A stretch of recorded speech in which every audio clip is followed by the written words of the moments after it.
Hello everyone, this is Jake from Down the Weeaboo Hole, and today we're going to be doing something a little different. Last year, one of the anime that I didn't expect to like, but ended up liking quite a bit, was the spring 2020 shoujo isekai, My Next Life as a Villainess, All Routes Lead to Doom.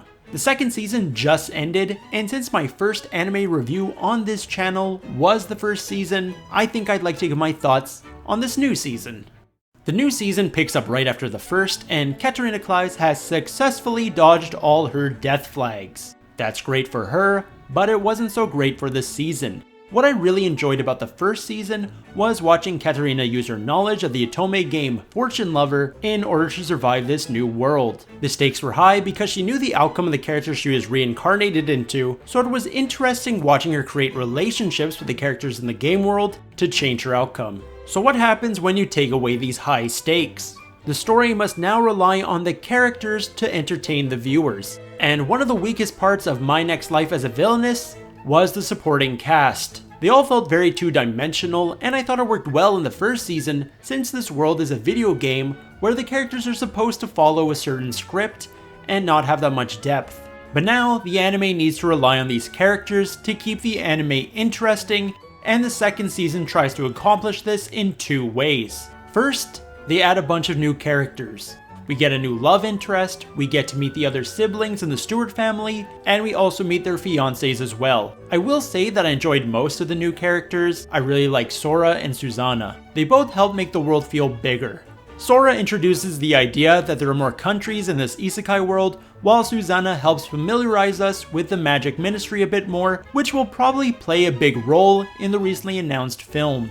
The second way the second season relies on its characters is that it tries to give a little bit more depth to Katarina's suitors. And by depth, I mean they just make the male suitors more aggressive in their pursuit of Katarina Kleis. We get one episode where Nicole is looking for a fiancé, and it ends with him accepting that he should be honest with his feelings towards Katarina. I didn't feel like we learned anything about him during his episode.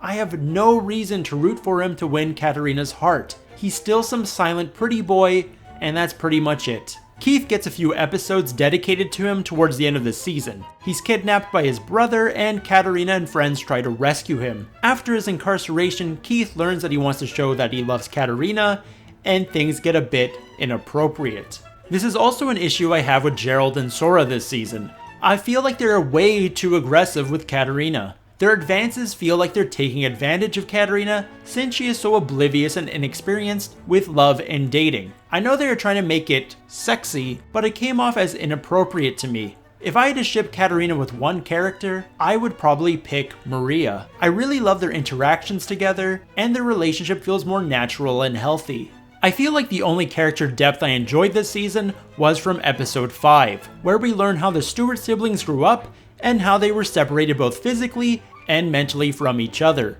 It helped make me care a bit more about the throne succession that will inevitably happen. But even after 12 episodes, I feel the same way I did about these characters since the beginning of the season. Katarina herself is still the same. She's still a glutton, she still wins people over with kindness, and I still love her for it. She's definitely a fun main character, but she also doesn't have any growth over this season.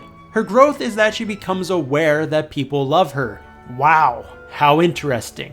I wish the series dealt with how she feels about living as Katarina Kleis and how her original identity is disappearing. But I also feel like since she's such an oblivious free spirit, these questions would never enter her head. The season just feels more relaxed compared to the first. For example, Katarina gets kidnapped at the beginning of the season, but she isn't affected by this at all and treats the kidnapping as a vacation. The only time there were high stakes was when Keith got captured, and that storyline resolved in an ass pull. Katarina just so happened to find the perfect object to save Keith from a random merchant. I guess they just wanted to show that Katarina is just naturally lucky. In terms of animation, it's on par with the first season. Silverlink did an admirable job. There's nothing special about it, but I never felt like the quality dipped either. Uchida Maya does another amazing job as Katarina Kleis, and all the new voice actors do a great job as well as the new characters. The comedy in the series is still great.